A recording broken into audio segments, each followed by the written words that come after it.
الحمد للہ رب العالمین والصلاة والسلام علی اشرف الانبیاء والمرسلین نبینا محمد وعلی آلہ وصحبہ واہل طاعتہ اجمعین وبعد فقد قال اللہ سبحانہ وتعالی بعد اعوذ باللہ من الشیطان الرجیم بسم اللہ الرحمن الرحیم یا ایہا الذین آمنوا قوا انفسکم واہلیکم نارا وقال النبی صلی اللہ علیہ وسلم کلکم راع وکلکم مسئول عن رعیتہ۔ انتہائی قابل قدر سامعین مکرم، تربیت اولاد والدین کا ایک فریضہ ہے جس کے بارے میں اللہ رب العالمین والدین سے باز پرس کرے گا کہ انہوں نے اپنے اولاد کو کیسی تربیت دی، کیا کتاب و سنت کی تعلیم دی یا نہیں دی، کیونکہ کتاب و سنت کی تعلیم ہی کے ذریعے سے آدمی دنیا اور آخرت کی فلاح کو پہنچ سکتا ہے۔ کتاب و سنت کی تعلیم کے بغیر کسی قسم کی کامیابی ممکن نہیں ہے۔ اللہ رب العالمین فرماتے ہیں، اے ایمان والو اپنے آپ کو جہنم کی آگ سے بچاؤ۔ یہ تربیت اولاد کے کئی مراحل ہیں،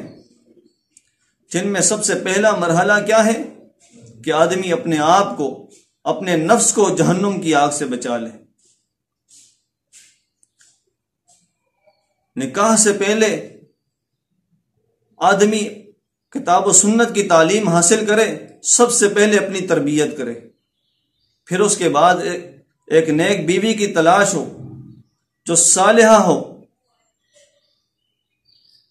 کیونکہ یہ دونوں مل کر ہی اولاد کی صحیح معنوں میں تربیت کر سکتے ہیں۔ تو فرمایا اپنے آپ کو جہنم کی آگ سے بچاؤ، اپنے اہل و عیال کو بچاؤ۔ تو تربیت اولاد کے کئی مراحل ہیں، جن میں سب سے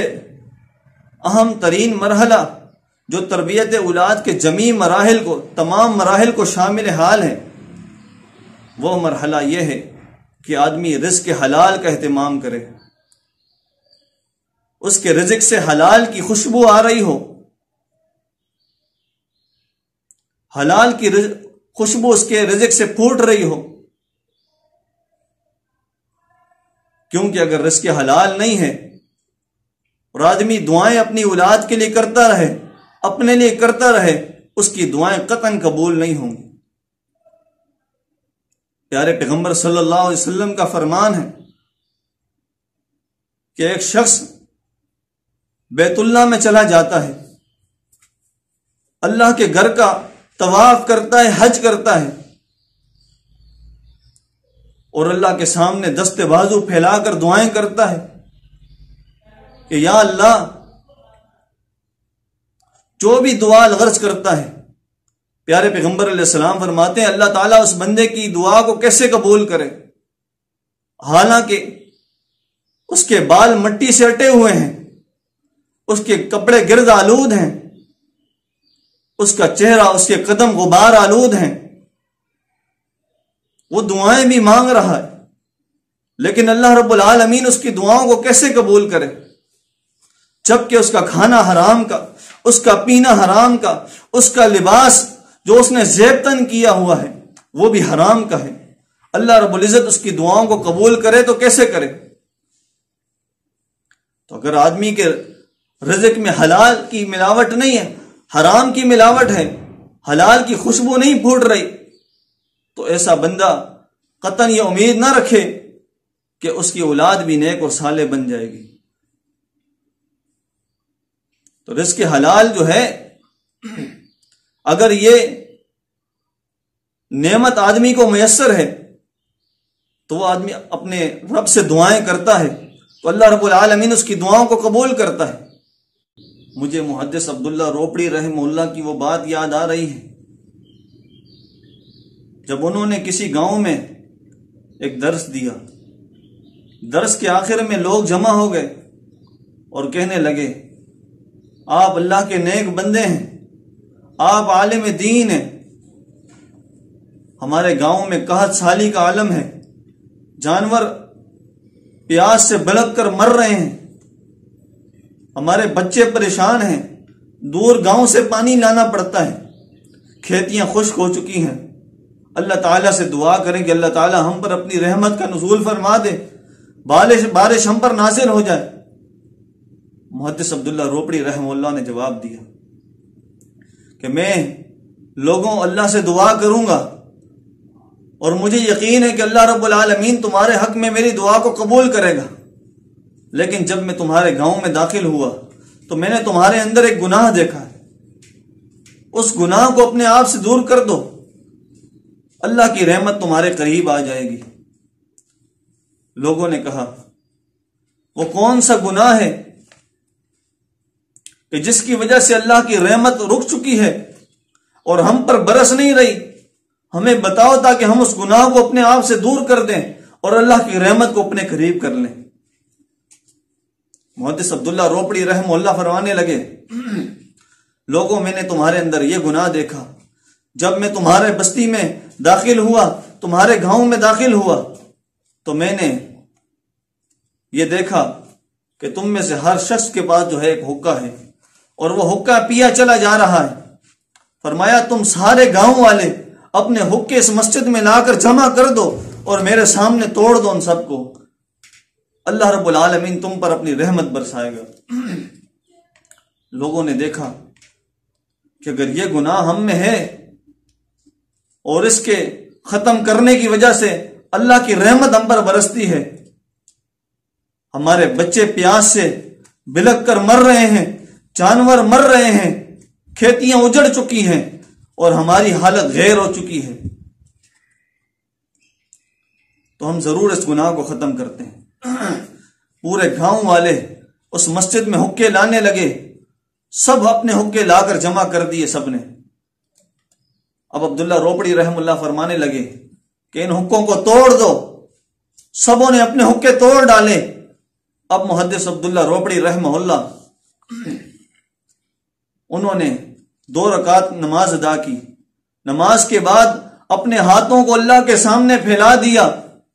اللہ کی حمد و ثنا بیان کی، نبی علیہ السلام پر درود بھیجا اور دعا کرنے لگے،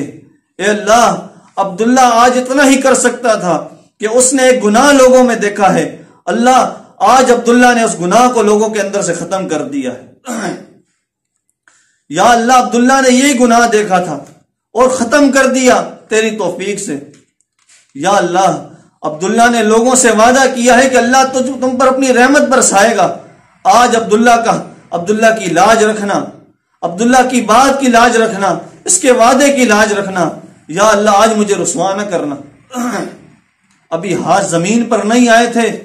کہ زمین پر رب کی رحمت برس پڑی، ہاتھ نیچے نہیں پہنچے تھے کہ رب کی رحمت نیچے پہنچ گئی۔ یوں عبداللہ روپڑی رحمہ اللہ نے اس گناہ کو لوگوں کے اندر سے ختم کر دیا۔ تو دیکھیں ایک حرام چیز کے ارتکاب لوگ کر رہے تھے